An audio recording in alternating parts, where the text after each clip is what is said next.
अस्सलाम वालेकुम नाजरीन, आप देख रहे हैं न्यूज़ टॉक। मैं हूं यशवीन जमाल। आए रोज हम गुजरा और हुकूमती जमात मुस्लिम लीग नून की सियासी शख्सियात से ये सुनते हैं कि मुल्की मईशत तरक्की की राह पर गामजन है। वज़ीर आज़म शहबाज शरीफ की क़यादत में मुल्क दिन रात तरक्की की मंजिलें तय कर रहा है। आलमी उफ़क़ पर हमें जिस पजीराई का सामना है वो हमारी मईशत के लिए गेम चेंजर साबित होंगी। एक तरफ हुकूमत के माशी तरक्की के दावे हैं तो दूसरी जानिब वर्ल्ड बैंक की हैरान कर देने वाली रिपोर्ट। पाकिस्तान के हवाले से अपनी हालिया रिपोर्ट में वर्ल्ड बैंक ने ये इंकिशाफ किया है कि पाकिस्तान में गुज़िश्ता 3 साल के अरसे में गुर्बत में 7% इजाफा हुआ है और इस वक्त पाकिस्तान में 25% से ज्यादा लोग पॉवर्टी लाइन के नीचे जिंदगी गुजार रहे हैं। वर्ल्ड बैंक का अपनी रिपोर्ट में यह भी कहना है कि पाकिस्तान का मौजूदा माशी मॉडल गुर्बत में कमी लाने के लिए मौजूद नहीं है बल्कि लोगों की इनकम में कमी का बाइस है। जहां एक जानिब से हुकूमती माशी पॉलिसी पर वर्ल्ड बैंक तनकीद कर रहा है, वहीं दूसरी जानिब सैलाबी सूरत हाल से निपटने के लिए बनाई जाने वाली हुकूमती हिकमत अमली पर इत्तेहादी भी खुश नजर नहीं आते। हुकूमत पंजाब की जानिब से गंदम की तरसील पर लगाए जाने वाली पाबंदी और वज़ीर आला की जानिब से किसानों को फी एकड़ 20,000 रुपए दिए जाने के ऐलान पर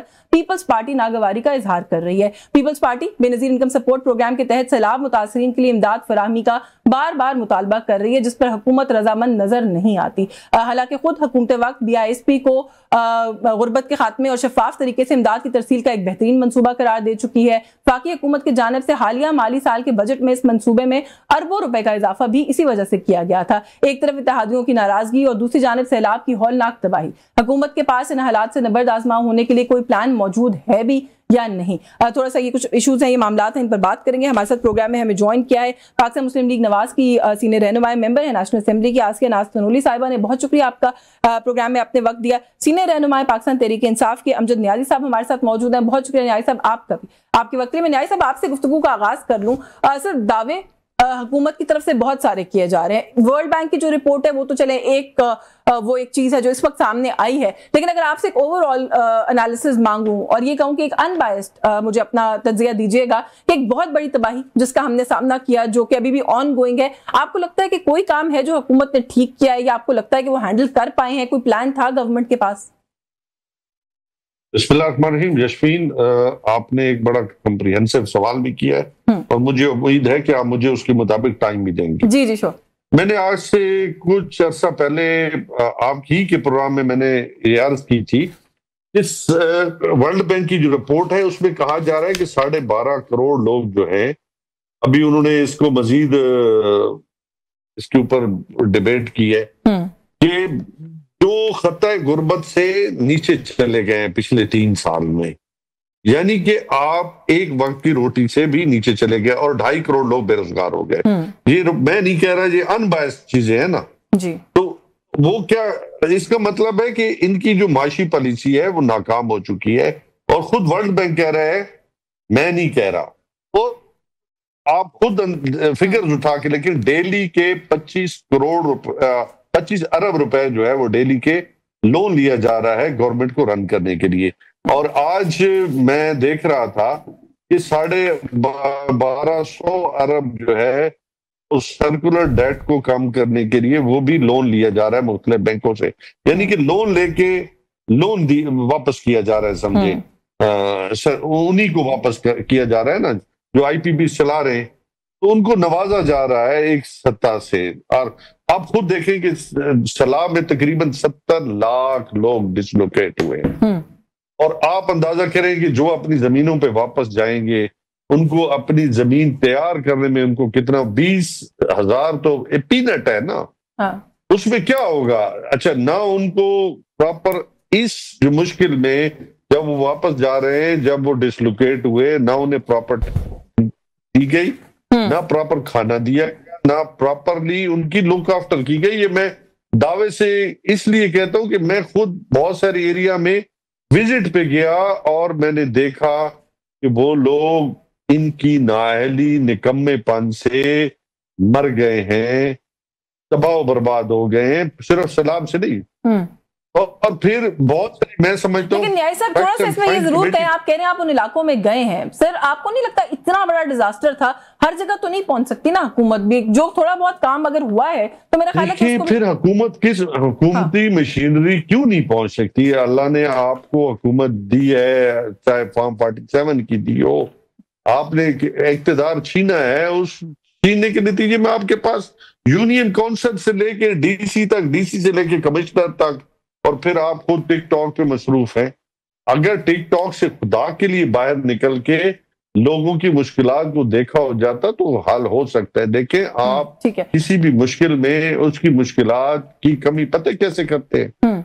जाके आप उनके सर पे हाथ रख के उनके साथ बैठ के उनका दुख दर्द जब बांटते हैं ना, ये कॉस्मेटिक्स नहीं, नेचुरल, ये मतलब टिकटॉक बनाने के चक्कर में नहीं, नेचुरल अंदाज जब आप किसी के साथ बैठते हैं, यकीनन वो अपना दुख भूल जाता है। ऐसे आपने कहा कि सैलाब से तो लोग मरे, जो भी नुकसान हुआ उनका, लेकिन हुकूमती नाअहली जो है उसने उस नुकसान को मल्टीप्लाई कर दिया। मुझे ज्यादा मैं जरा आसिफ साहिबा से पर वो कमेंट लेती हूँ पहले, कि वो कह रहे हैं कि सैलाब ने लोगों को नहीं मारा, हुकूमती नाअहली ने मार दिया। अच्छा, पाकिस्तान तहरीक इंसाफ तो आपकी ऑपोजिशन की जमात है, आपके जो इलेक्शन है उसी को तस्लीम नहीं करती, तो ये तो चले तनकीद कर रहे हैं, इसको आप इग्नोर भी कर सकते हैं। पीपल्स पार्टी आपके इत्तेहादी हैं, हुकूमत बनाने के अंदर उनका रोल है, आपकी वो भी तनकीद करने पर आ गए। कैसे इसको रिस्पॉन्ड करती हैं? चौधरी मंजूर साहब और नदीम अफजल चंद साहब ने बड़ी तनकीद की है। वो कह रहे हैं जी 20,000 फी एकड़ जो आप दे रहे हैं किसानों को, किसी ने किसानों को बुला के पूछा भी है कि उनका नुकसान कितना हुआ, ये क्यों ऐलान किया और कैसे किया? जी, बिस्मिल्लाहिर्रहमानिर्रहीम। बहुत बहुत शुक्रिया कि आपने इस प्रोग्राम में बात करने का मौका दिया। ताशफिन, ऐसा है कि तनकीद तो बहुत हो रही है, तनकीद की भी जाती है, लेकिन बात तो ये है कि काम करना। इतना बड़ा डिजास्टर हुआ है पंजाब में और अब सिंध में, ऐसे डिजास्टर होना सबसे बड़ी बात है कि बड़े अफसोस की बात है। अल्लाह ताला हमारे मुल्क के हालात पर रहम फरमाए। जिस टाइम ये हुकूमत मिली शहबाज साहब को और पीडीएम की हुकूमत भी आई, तो उस टाइम लोग ये कह रहे थे कि पाकिस्तान डिफॉल्ट हो जाएगा। इस तरह के हालात में पाकिस्तान शहबाज साहब के हाथ में आया, पीएमएलएन की हुकूमत के हाथ में आया। यही कहा जा रहा था कि आज नहीं, कल नहीं, शायद चंद घंटों में पाकिस्तान जो है डिफॉल्ट हो जाएगा। लेकिन अल्हम्दुलिल्लाह इस हुकूमत ने बड़ी कोशिश की, और बड़ी कोशिशों के साथ सिफारती ताल्लुकात के साथ, ठीक है, वर्ल्ड बैंक भी है, सब कुछ है, लेकिन आपकी कोशिशें बड़ी मैटर करती हैं जी, कि आपने अपने मुल्क को किस तरीके से दोबारा स्टैंड बाय किया। और इस वक्त जो स्टैंड बाय हुआ है पाकिस्तान, वो सबसे बड़ी, मैं समझती हूँ आपको इस बात पे शुक्र अदा करना चाहिए अल्लाह ताला का, कि आप एक जो है मजबूत मुल्क में और मजबूत हाथों में। नहीं, हम शुक्र अदा, सॉरी मैं आपको इंटरप्ट कर रही हूँ तनौली साहब, मुझे इजाजत दे दें थोड़ी सी, क्योंकि आप कह रही हैं शुक्र अदा करना चाहिए। शुक्र इसलिए अदा नहीं कर सकते कि पिछले 3 सालों के अंदर इस मुल्क में गुर्बत में इजाफा हुआ है। 7% लोग मजीद ऐड हुए हैं इस पॉवर्टी पूल के अंदर, जो कि एक वक्त की रोटी अफोर्ड शायद नहीं कर सकते, तो शुक्र कैसे अदा करें? लेकिन जी बात ये है ना, मैं अपनी बात कंप्लीट कर लूं? जी जी। बात ये है ना कि जिस तरह मैंने आपसे कहा ना कि जिस टाइम ये हुकूमत मिली, उस टाइम ये कहा जा रहा था कि जी पाकिस्तान डिफॉल्ट हो जाएगा। जो कर्जात पहले लिए गए पीएमएलएन की हुकूमत से पहले पीटीआई की हुकूमत ने लिए, उन्होंने जो कुछ भी किया सबके सामने है, मीडिया के सामने है कि किस तरीके से उन्होंने किया, वो कर्जे किस तरीके से चढ़े, किस तरीके से तोशाखाना के केस हुए, किस तरीके से सब कुछ हुआ, वो सबके सामने है। वो आपने किस तरह कर्जात को अदा किया, वो भी सबके सामने है। ये नहीं कि हम तनकीद कर रहे हैं, ये नहीं कि हम तो ये कह रहे हैं कि आपने 3.5 साल की हुकूमत में क्या किया, जिसकी वजह से आज अवाम इतने मुश्किलात में है। हमने तो ये किया कि आते साथ पहले तो पाकिस्तान को उस जगह से निकालने की कोशिश की है जहां पे वो डिफॉल्ट हो रहा था। पहली कोशिश तो आपने ये करनी है कि अपने मुल्क को संभालना है। उसके बाद ये करना है कि आपकी अवाम को आप किस तरीके से सहूलत दे सकते हैं, किस तरीके से उनको लिए आसानियां बांट सकते हैं। और हर जगह यही कोशिश हो रही है। शहबाज साहब की, चाहे वो पंजाब की हुकूमत के हवाले से जिस तरह तनकीद हो रही है, सैलाब के हवाले से, मैं इस बात को नहीं मानती। 50 लाख लोग जो इस टाइम जो है इस डिजास्टर का शिकार हुए हैं, और उनको जिस तरीके से निकाला गया सैलाब में से, और उनको जिस तरीके से रिलीफ दिया गया, पहली तो बात यह है कि उनकी जिंदगियों को उनकी बचाना था। और जब उनकी जिंदगियां बचाई गई, उसके बाद उनको सहूलियात फराहम करना, उनको कैंपों में पहुंचाना, उनको खाना पहुंचाना, और उसके बाद नेक्स्ट स्टेप आता है कि आप दोबारा से उनको रिलीफ देके किस तरीके से उनके घरों को वापस लेकर जाएंगे। आसिफ साहब, ये जो सैलाब को किस तरीके से, जी बिल्कुल नहीं है, मैं I totally agree with that. लेकिन एक बात जो अभी आपने की ना कि डिफॉल्ट से मुल्क को बचा लिया, मैं आपकी बात मान लूंगी, आप मेरी एक बात मान लें कि जो दावे हुकूमत कर रही है इकोनॉमिक ग्रोथ के, कि जिस तरीके से हम तरक्की की राह पर गामजन है, वो बहुत एग्जैजरेटेड है। ये बात आप भी मान लें, क्योंकि वर्ल्ड बैंक की रिपोर्ट ये कह रही है कि पाकिस्तान में इस वक्त एक फेलिंग ग्रोथ मॉडल जो है वो ऑन इट्स वे है। उन्होंने वार्न किया है कि हम अपना एक्ट टुगेदर कर लें। पाकिस्तान अभी इमदाद नहीं मांग रहा, पाकिस्तान कर्जा नहीं मांग रहा, वो बिजनेस करना चाह रहा है। और जब आपके मुल्क में बिजनेस आएगा, इंशाल्लाह ताला पूरी दुनिया जब आपसे बिजनेस करेगी, तो इंशाल्लाह ताला ये पॉवर्टी लाइन से भी पाकिस्तान की जो अवाम है वो इस पॉवर्टी लाइन से निकलेगी। हमें कोशिश करनी चाहिए मुल्क में हमें मिलकर काम करना चाहिए, हमें सिर्फ ब्लेम गेम नहीं करना चाहिए। नहीं मैं ब्लेम गेम नहीं, अगर हम ब्लेम गेम करने लग जाएंगे या हम तनकीद ही करने लग जाएंगे, आप बैठे आए अपनी तजावीज दें कि बताएं कि जी हम इस मसले का हल कैसे निकाल सकते हैं। हाँ। आप तो बैठने के लिए भी तैयार नहीं होते। नहीं चले, ये बिल्कुल एक वैलिड पॉइंट है, मैं इसके ऊपर बात कर लेती हूँ। लेकिन जो बात हम कर्ज की कर रहे हैं, देखिए IMF प्रोग्राम में तो हम ऑलरेडी हैं। आपने कहा कि हम मजीद किसी से कोई इमदाद नहीं मांग रहे, 51 अरब रुपए के नए टैक्स लग सकते हैं, एक मिनी बजट आ सकता है, हम ये सुन रहे हैं। तो ऑलरेडी जितने लोग जो है पॉवर्टी लाइन के नीचे, हम मजीद कुछ लोगों को भी धकेल सकते हैं उस पॉवर्टी लाइन के नीचे। हमारी जो इस वक्त पॉलिसीज हैं वो कुछ इस तरह की हैं, वो प्रो पीपल नजर नहीं आती। लेकिन आपने जो एक बात की, मैं जरा न्याय साहब से उस पर कॉमेंट ले लूं, वो ये कह रही है कि देखिए जो गवर्नमेंट है न्याय साहब वो अपना बेस्ट कर रही है। एक मुल्क जो डिफॉल्ट हो सकता था उसको डिफॉल्ट से बचा लिया, काम किया जा रहा है। वो कह रही है कि सैलाब मुतासरीन तक भी हर तरह की इमदाद जो है वो पहुंचाई जा रही है। आप लोगों को कोई रिजर्वेशन है तो कम से कम आकर बैठे तो सही ना, ये बात तो वो दुरुस्त कर रही है। यशवीन, काश के कोई रास्ता छोड़ा होता तो हम बैठने के लिए तो हमने कभी इनकार भी नहीं किया था। लेकिन जब आप अपोजिशन लीडर्स के कमरों को ताले लगा देंगे, थोक के हिसाब से सजाएं देंगे, हमें बताएं हमने कहाँ बैठना है। पहले देखिए अपोजिशन चैम्बर क्यों होते हैं, और गवर्नमेंट एक साइड गवर्नमेंट होती है, अपोजिशन होती है। ये सिस्टम इसलिए बताया गया है कि जब भी कोई डिजास्टर आए, जब भी कोई क्राइसिस आए, उस पर मिल बैठ के पार्लियामेंट के अंदर चीजें या प्रोविंशियल असेंबलीज के अंदर डिबेट होती है, बैठा जाता है। लेकिन कोई रास्ता तो दिया जाता है ना। यहाँ पे तो बाहर पाकिस्तान तहरीक इंसाफ का बंदा वो अपने घर की छत पे खड़ा है, उसको उठा के जेल में डाल दो। बाहर घर के बाहर खड़ा है जी, कोई एहतजाज कर रहा होगा, उसको उठा के जेल में डाल दो और उसके ऊपर दहशतगर्दी का पर्चा भी डाल दो। ये इनका एटीट्यूड है। आप मुझे बताएं वहां हम क्या परफॉर्म करेंगे? परफॉर्म तो हम तब करते कि जब ये कोई रास्ता देते। अच्छा, वैसे हम उस रास्ते को आगे लेके जाते। राना सनाउल्लाह साहब ने जवाब दिया है, वो ये कह रहे हैं कि अगर आप लोगों को लगता है कि कोई मुकदमा गलत है, कोई बंदा है जो गलत जेल में कैद है, तो वो भी आके हमें बताएं, उस पर भी बात हो सकती है। यशवीन, आप मुझे बता दें, मैंने 1 साल जेल गुजारी है, मेरे पे 20 और केसेस हैं, मेरी फैमिली, हम सब सफर कर रहे हैं। मैं हमेशा एक पॉलिटिकल थॉट रखने वाला शख्स हूं। अब मुझे बताएं मेरा क्या जुर्म था? मेरा क्या जुर्म था कि मैंने क्या किया? मैंने तो वो बंदा था जो, मतलब आज भी मैं आपको कभी आपके टॉक शोज में आता हूं, इसी तरह 20 सैकड़ों लोग हैं जो मतलब जिन्होंने जेलें भुगत रहे हैं, केसेस भुगत रहे। काश कि यही हम तो बार बार कह चुके हैं कि प्लीज खुदारा लोगों को इंसाफ दें। अगर कोई जुर्मदार है, कोई बेगुनाह है, तो उसको उसके मुताबिक उसको सजा और जजा मिले। हमने कभी नहीं कहा कि छोड़ दिया जाए। मैं आपके सामने हूँ, मेरा बिजनेस तबाह, सब कुछ तबाह, उसके बावजूद भी आज भी हम क्या है, पाकिस्तान जिंदाबाद नारे के लगाने वाले लोग हैं ना। बिल्कुल ठीक है सर, इसे मजीद बात करते हैं। ये जो आपने जवाब दिया इसको भी, इस पे भी मजीद डिस्कशन करते हैं। मुझे एक ब्रेक लेनी है, ब्रेक से वापस आके मजीद इन्हीं इश्यूज पर गुफ्तगू करेंगे। व्यूअर्स हमारे साथ रहिए जी। वेलकम बैक नाज़रीन। ब्रेक पे जाने से पहले जो गुफ्तगू की अमजद न्याजी साहब ने, आसिफ साहिबा आपने सुनी, आपने कहा कि आके बैठे बात करें, बात नहीं करते। पाकिस्तान तहरीक इंसाफ के दोस्तों से हम जब भी ये सवाल करते हैं वही जवाब आता है मोर और लेस, जो अभी अमजद न्याजी साहब ने दिया। वो ये कहते हैं कि आप लोगों ने कोई माहौल छोड़ा है बातचीत करने के लिए। दो लोगों को जो अपोजिंग साइड्स पर होते हैं उसमें जो पावरफुल होता है, जो कि डेफिनेटली गवर्नमेंट होती है, कोई थोड़े बहुत कॉन्फिडेंस बिल्डिंग मेजर्स करने पड़ते हैं, कुछ थोड़ी बहुत सिचुएशन को ऐसा काम डाउन करना पड़ता है कि लगे कि आप बात करना चाहते हैं। एक तरफ बातचीत के लिए कहते हैं, दूसरी तरफ जाली मुकदमात हो जाते हैं, लोगों को उठाया जाता है। वो कहते हैं किससे बात करें और क्या बात करें? अश्विन, बात सुने मेरी। ऐसा है कि आप इस चीज को देख लीजिए, जब भी किसी मौजू पे, जब भी किसी अंदरूनी मामलात पे, जब भी बैरूनी मामलात पे, जब भी कश्मीर के मसले पे, पाकिस्तान के हालात के मुताबिक, पाकिस्तान के बजट के ऊपर, पाकिस्तान के अवाम के ऊपर, अब बैरूनी दुनिया के ऊपर, खारजी मामलात पे, अंदरूनी मामलात पे, दहशतगर्दी के मामलात पे, और जितने भी मामलात आप देख लें पाकिस्तान में या पाकिस्तान से बाहर, जब भी बात करने की कोशिश की गई, वॉकआउट एंड उसके बाद जो है कोरम पॉइंट आउट कर देना, और उसके बाद से ये अपोजिशन की जितनी भी पार्टी है यानी कि PTI है वो फिर बाहर चली जाती है। उन्होंने कभी भी इस पे फोकस नहीं किया। ये कहते हैं फॉर्म 45, ये कहते हैं फॉर्म 47।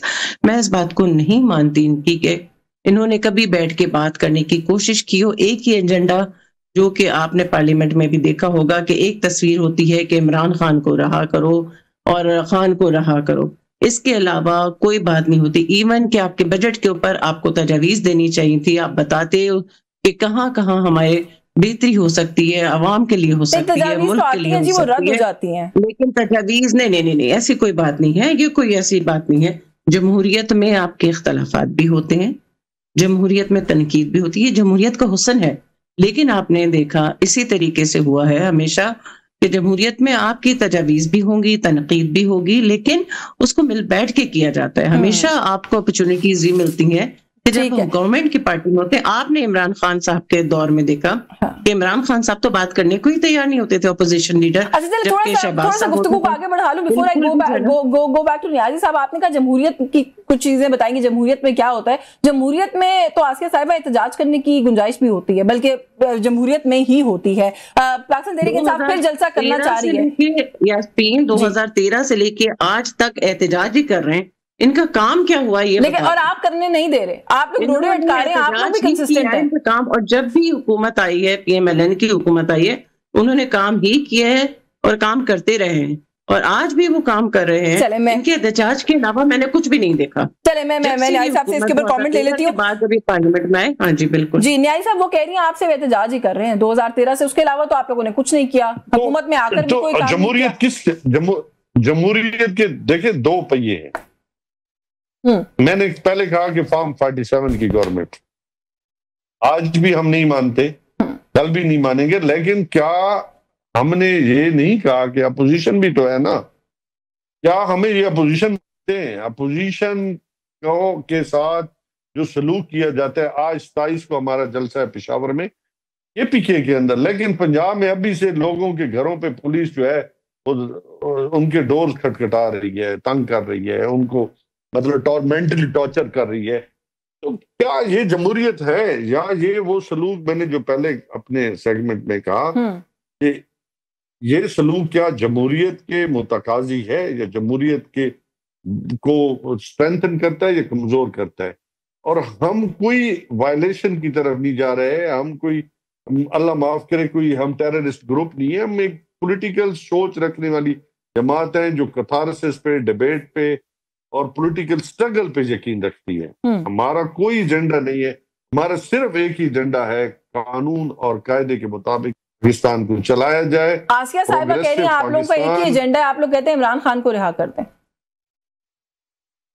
मैंने अभी कोई बात की है? हमने तो कहा है कि खान साहब के केसेस मेरिट की बुनियाद पे देखे जाएं, मेरिट के मुताबिक चलाए जाएं, 26वीं तरमीम के नतीजे में ना चलाए जाएं। दूध का दूध, पानी का पानी हो जाएगा। अगर हमने कोई गुनाह किया है उसकी भी हमें सजा मिलेगी, अगर हमने गुनाह नहीं किया तो उसका हम सोचते हैं कि जी एक के बाद एक देखें आप PTA के चेयरमैन को जो है वो इतना तेज रफ्तार उसे इंसाफ मिलता है कि एक दिन फैसला होता है, दूसरे दिन अपील भी हो जाती है, उसका एक्सेप्ट भी हो जाती है, उसको रीइंस्टेट भी किया जाता है। और दूसरी तरफ खान साहब का केस पिछले 7 माह 9 माह हो गए, अलकादिर वाला अभी तक वो आज कल परसों फैसला करे ना अगर कोई। और उसमें हमारी बहन बुशरा बीबी का क्या किरदार है? कोई किरदार ही ना, उनका नाम है, वो घरेलू खातून है, मतलब उसको घसीट रहे हैं, उसको रखा हुआ है। तो आप खुद अंदाजा करें कि क्या मकसद क्या है कि अच्छा थोड़ा सा, क्योंकि चलिए वो तो उनका मकसद क्या है वही बता सकते हैं, लेकिन थोड़ा सा आप लोग आपसे, क्योंकि आप मौजूद हैं, आपसे आपका मकसद पता कर ले। 27 सितंबर को जो जलसा कर रहे हैं आप लोग पेशावर में, क्या मकसद है? टू व्हाट एंड आप लोग ये प्रोटेस्ट कर रहे हैं? क्योंकि मैंने कुछ लोगों को ये कहते हुए सुना कि लाखों लोग निकलेंगे पर खान साहब रिहा हो जाएंगे। देखिए जी, सबसे पहले रूल ऑफ लॉ है, खान साहब की रिहाई है, और उसके लिए ये जो जलसा है ये माइलस्टोन एक सेट करेगा कि पाकिस्तान की आवाम क्या चाहते हैं। और हम जो है हमारी जद्दोजहद एक पॉलिटिकल जद्दोजहद है, तो बुनियादी तौर पे तो यही है कि पाकिस्तान के अंदर आइन और कानून की जो है हुक्मरानी हो। तो ये आप कह रहे हैं कि आपका जो है वो मकसद है। आसिया साहिबा देखिए जी देखिए खान साहब, देखिए जब आइन और कानून की हुक्मरानी होगी तो खान साहब ऑटोमेटिक रियाज हो जाएंगे ना। फिर किसी को क्या एतराज है? मतलब खान साहब रुकावट क्या है कि कोई रुकावट है? नहीं, खान साहब रुकावट नहीं है। हाँ, जो बात आसिया साहिबा करी थी ना कि आप लोगों का जी जमानत है, हाँ, ये आप कह रहे हैं जमहूरियत कि की जामिन है सच्चे। जी अच्छा न्याय साहब आप कह रहे हैं ना मेरी कि बात एक जरा मुकम्मल होने देना, अच्छा जी शास्त्री, मुकम्मल कर जी मेरी कर बात जरा मुकम्मल होने। कर ले सर देखिए खान साहब की शख्सियत जो है वो जमहूरियत की जामिन है। जैसे एक जमाने में बेनजीर की शख्सियत थी ना, एक जमाने की बात कर कि जी बेनजीर को चारों सूबों की जंजीर कहा जाता। आज इमरान खान को चारों सूबों नहीं बल्कि जीबी और आजाद कश्मीर की तमाम इकाइयों को मिला के अगर देखा जाए तो वो समझा जाता है कि इमरान खान जो है वो फेडरेशन की मजबूती का बायस है, चाहे वो जेल में बैठा है। जी तो ये जलसा बेसिकली जमहूरियत की मजबूती की जामिन होगा। चले बिल्कुल ठीक है। मैं जरा Asif sahab before we move on from this issue, मैं पहले भी सवाल करी थी लेकिन उस वक्त ये बात रह गई कि सर कि जो इस वक्त गवर्नमेंट का रवैया है एहतजाज को लेकर, प्रोटेस्ट को लेकर, के मजबूर कर दिया एक नेशनल पार्टी को कि वो जाके पेशावर में एक सूबाई कैपिटल के अंदर जो है वो अपना जलसा करें। आप लोग क्यों जगह नहीं देते फेडरल कैपिटल में या जहां भी कहीं वो और जलसा करना चाहते हैं? भी हमने पहले भी यास्मीन पहले भी तो इन्हें जगह दी थी, पहले भी तो ये इस्लामाबाद आए थे, पहले भी तो इसी तरीके से तोड़फोड़ हुई थी, पहले भी तो लोगों को इस तरह धावा बोला गया था। क्या धावा बोलने के लिए ये पार्टी रह गई है? ये कहते हैं फेडरेशन फेडरेशन फेडरेशन। मेरे भाई फेडरेशन का मकसद आप समझे कि फेडरेशन ओवरऑल पूरा पाकिस्तान है, लेकिन उसमें हम अपने यूथ को तो जाया नहीं कर सकते। हम उनके दिमागों को, हम उनकी सोच को तब्दील करने के लिए हम उनको आगे लाके खड़ा नहीं कर सकते कि वो आगे आके खड़े हो जाए और हम पीछे बैक पे रहें और भाग जाएं।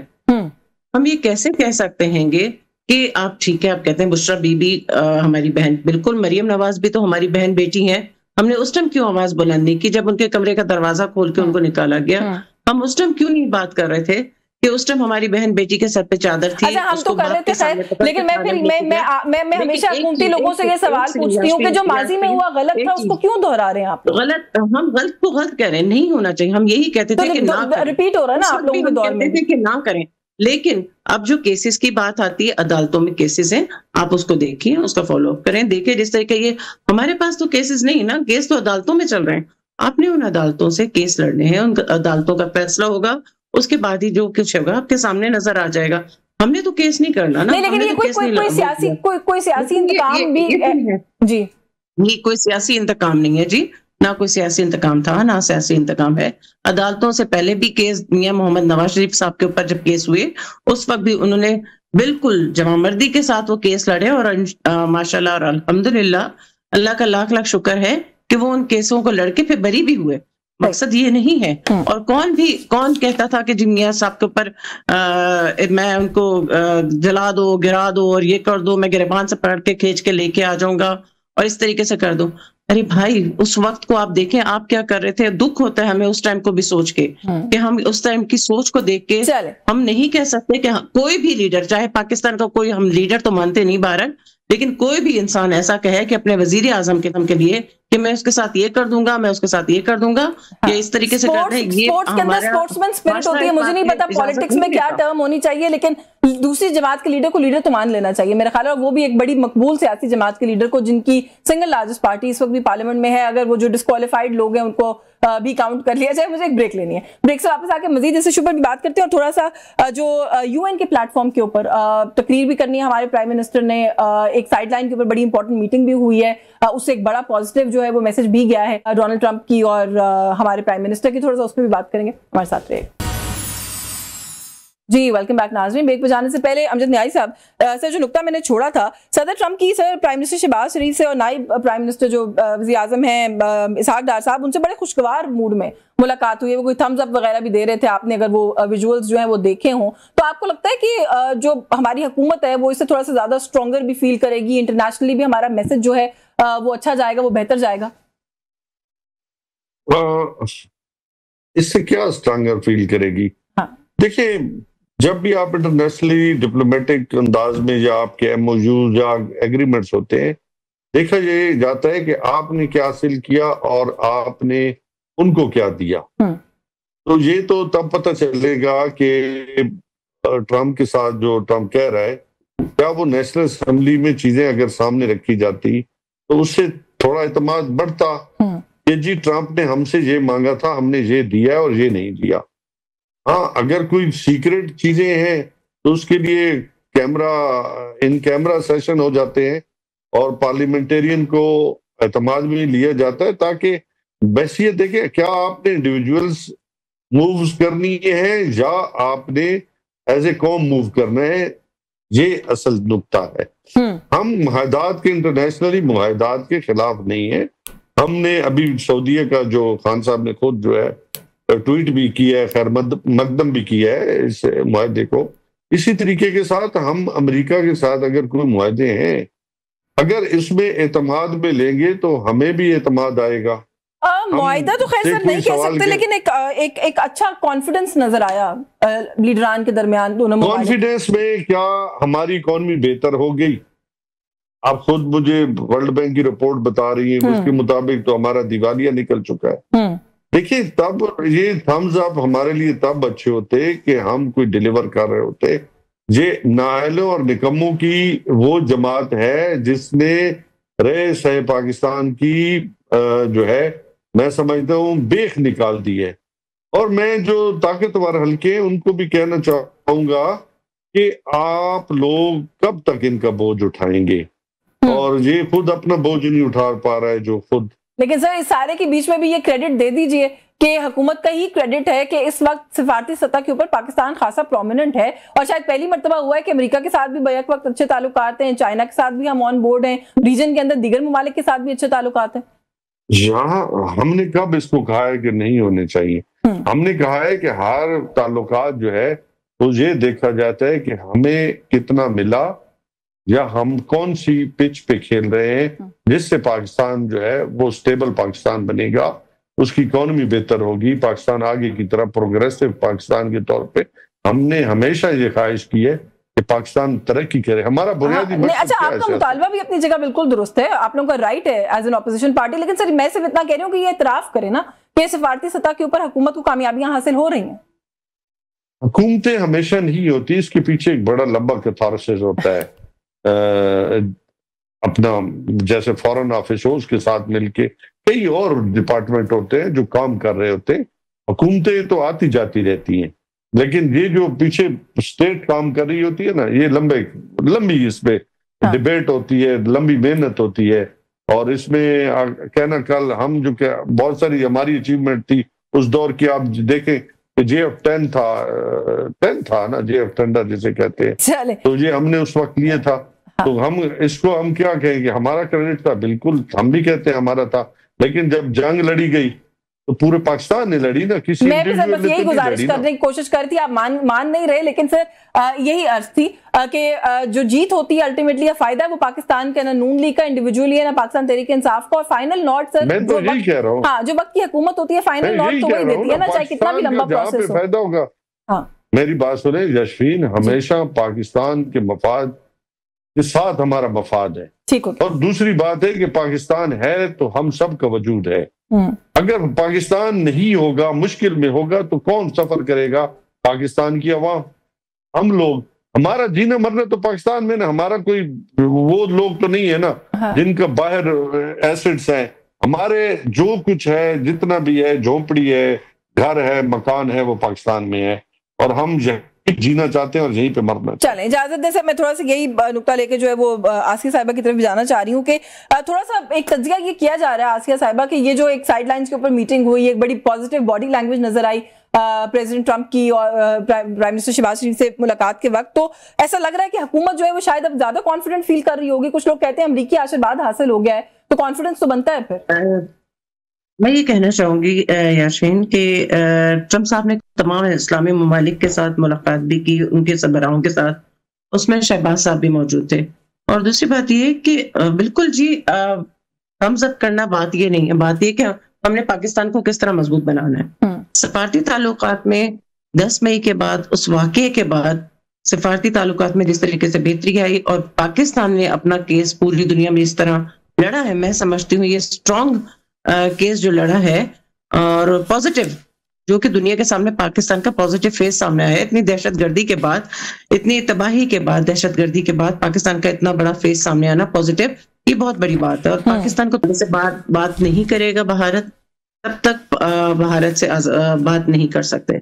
रही बात दहशतगर्दी, अफगानिस्तान में अमन होगा, पाकिस्तान में अमन होगा। अफगानिस्तान इस बात को सोचेगा कि हमने अमन के साथ लेके पाकिस्तान के अंदर हमारे लोगों को पाकिस्तान ने उस वक्त जिस वक्त हमारे लोगों को जरूरत थी, पाकिस्तान ने जगह दी, स्पेस दी, हमारे लोग इतने सुकून के साथ यहाँ पे रहे। बिल्कुल ठीक। अच्छा आसिया साहब, I'm सॉरी आपको इंटरप्ट कर रही हूँ, मेरे पास वक्त जो है वो ऑलमोस्ट खत्म हो गया। मैं ब्रीफ कमेंट न्याय साहब से लेना चाह रही हूँ इस इशू के ऊपर के जो चीफ मिनिस्टर साहब है केपीके के, वो तो ये भी कह रहे हैं न्याय साहब के जो फेडरल गवर्नमेंट है वो भी शायद ऑन बोर्ड आ गई है बातचीत के लिए, और एक जिरगा जो है वो शायद भेजा जाएगा अफगानिस्तान की तरफ। आपको लगता है कि चले एक चीज के ऊपर ये भी एक पॉजिटिव डेवलपमेंट, और अगर ऐसा हो जाए तो बेहतरी आएगी? सर कोई कमेंट कीजिएगा प्लीज।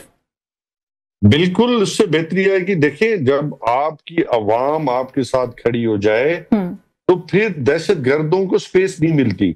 और ये बात पिछले 1 साल से हम कह रहे हैं कि जिरगा सिस्टम, खान साहब भी यही कह रहे हैं। हम समझते हैं कि मैंने पहले कहा कि पाकिस्तान के वजूद के साथ हम सब का वजूद है। ये जितना स्टेबल, ये पाकिस्तान के अंदर जितनी स्टेबिलिटी रहेगी, इन्वेस्टमेंट आएगी, दहशत गर्दी खात्मा होगा, हम आगे की तरफ बढ़ेंगे ना। बिल्कुल ठीक है। तो आप ये कह रहे हैं कि ये मस्बत इकदाम है। सॉरी आपको भी इंटरप्ट करूंगी मैं, वक्त बिल्कुल खत्म हो गया। आपका बहुत शुक्रिया अमजद न्याज़ साहब, आपने प्रोग्राम में वक्त दिया। आसिया तनोली साहब आपका बहुत शुक्रिया, आप भी प्रोग्राम में हमारे साथ शरीक रही व्यूअर्स न्यूज टॉक से। आज के लिए बस यही कुछ, मुझे इजाजत दीजिए, अल्लाह हाफिज।